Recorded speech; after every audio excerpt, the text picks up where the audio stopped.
Shunaqa teoriya bor bilasizlarmi? Haligi qo'rqqan narsangni qilib ko'rishing kerak, shu narsaga yaqinroq bo'lishing kerak. O'shunda fobiyang yo'qoladi deydi. Haligi suzishni bilmasang cho'kib ket degandek gapda. Men ko'ppaylardan qo'rqaman, itlardan. It quvlasa qochma deyshadi. Nima qilishim kerak? O'tirib kart o'ynayman it bilan. Qochaman-da, ya'ni qochmasdan deydi. Bunday tosh olgandek tasavvur qilib tosh yo'qolsa ham deydi, qo'rqitsang qochadi deydi. Men tasavvur qilaman itchi. It down deb o'ylaydi-yu, meni ko'rib tosh tasavvur qilmaydi u. Yo nima shunaqa teoriya bormi? It downlarda tishlamaydi degan. Yana bittasi aytayapti, shunaqa priyom bor, it seni tishlasa deydi, orqasiga qo'lingni tiqsang, qo'yaveradi deydi. Qulog'ini tishlab olarman balki, tindag'ini olib qo'yaman.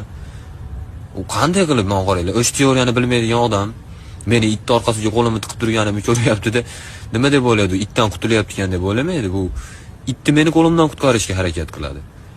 Shuning uchun qochgan yaxshi, o'zi qochish kerak, qaramay